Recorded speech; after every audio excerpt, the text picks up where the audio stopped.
My Hero Academia Chapter 316 sees Lady Negan manage to just barely hang on. After being somewhat saved by Hawks, who needed to be saved by Izuku because Hawks still doesn't have all of his wings grown back, a very impassioned Hawks desperately tries to get Lady Negan to stay with them, to appeal to her hero side and get her to spill the beans on anything she knows about All for One. And during this moment, Lady Negan has a little bit of a reaffirmation of her beliefs to a certain degree. With Hawks boldly stating that he was her replacement, she questions, despite all the horrible things that they both had to do, why is it that Hawks still had that glimmer of hope and belief in something better in his eyes, whereas that ended up dying out of her some time ago. The hope within Hawks, the hope within Izuku, the hope that she once had way back when she was younger, all of that culminates into her managing to hang on long enough to let everyone know that her mission was to bring Izuku back to a mansion in some place called the Habori Woods. And it wasn't just her. All for One reached out to a multitude of different villains. So that means Izuku will be tracked down by many more villains than just Lady Negan. But that doesn't quite concern her at this moment, as she questions Hawks on why he still seems to have so much hope left in his eyes, despite the fact of what he's had to do in the past. And for Hawks, he always felt that he had, to a certain degree, Endeavor by his side because of the doll his mother got him way back when. The one thing that helped inspire him to do good things, to be a good person. That sense of optimism could never truly die from within him. We also see that Endeavor has managed to capture Chisaki, demanding to be taken to his boss so that he might apologize for failing in his endeavors. However, when Izuku brings up Eri, he says that he will fulfill the bargain that Chisaki had made with Lady Negan should Chisaki direct some of his energy in trying to apologize towards Eri. We also then see that All Might managed to escape from his desperate situation. How, it's hard to say, and how the Hercules managed to survive as well is kind of a little bit up in the air. But All Might managed to get out of the bad situation. And so with the information that they've received, we see that Best Genius, Mount Lady, Endeavor, Kamui Woods, and Edgeshot are all going within the building, with Hawks apparently staying behind, at least as far as I can tell.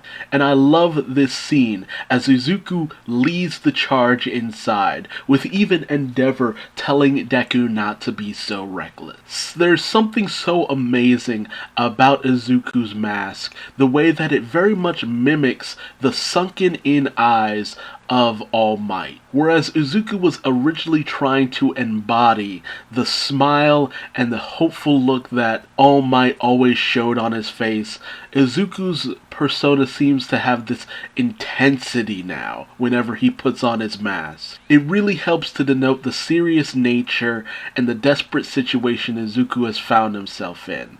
And nothing shows that more than our great and wonderful villain, All for One, coming upon a screen in the empty mansion and letting everyone know that his intention with Lady Negan wasn't so much to kill her, but it was all a part of his plan, by having her ultimately spill her guts because she knew that deep down she was always going to be a hero, and all it would take would be Izuku's own boundless optimism and passion to bring those heroic tendencies to the surface, especially since he could never abandon someone, especially the likes of her. But honestly, we're starting to see that All for One not so much is a mirror of All Might in the way that they are, but actually a mirror of Izuku. The calculations, the ways of reading people, the understanding of people's abilities. Whereas Izuku looked towards other people's powers,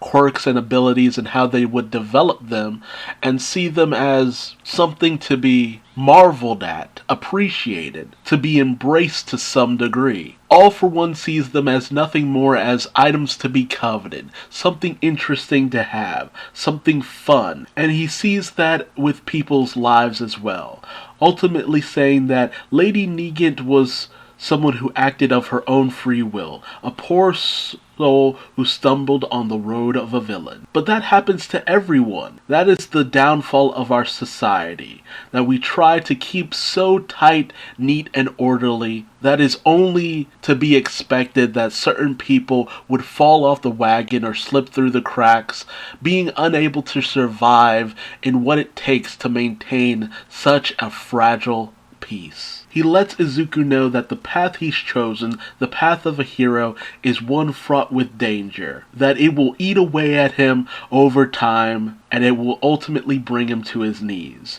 That while he might have been put in jail by All Might, it's actually Izuku he's been thinking of all this time. Because Izuku is a mind who actually can play the same game that All for One has been playing this entire time. With not just the power that Izuku has shown, but the tactical skills that Izuku has implemented, All for One treats this encounter as nothing more than a game, and very much how All Might once said that it was Izuku's turn, All for One repeats the same thing, but in a more sinister fashion. All for One has found his most ultimate opponent in Izuku, and he intends to enjoy every second of the ultimate rivalry between All for One and One for All. I love the depraved nature that All for One is having in all of this, the glee that he takes in his own personal brand of villainy, ultimately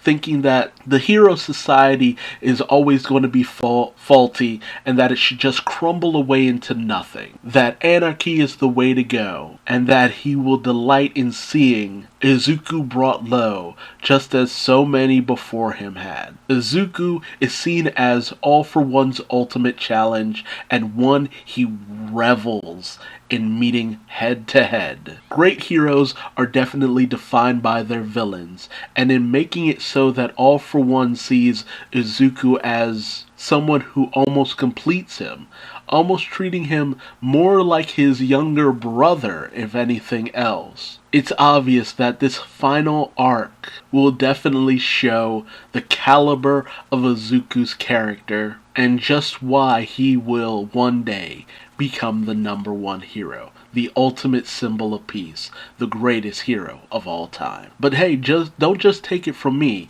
Tell me your thoughts and theories in the comment section below. Also, I love the way that the base just blows up at the end. Of course, they managed to make it out, but I wouldn't be surprised if some of the heroes who went in didn't make it out quite as well as they would have hoped. But let me know, do you think they made it out okay? What did you think about All for One's declaration of Izuku being his ultimate rival?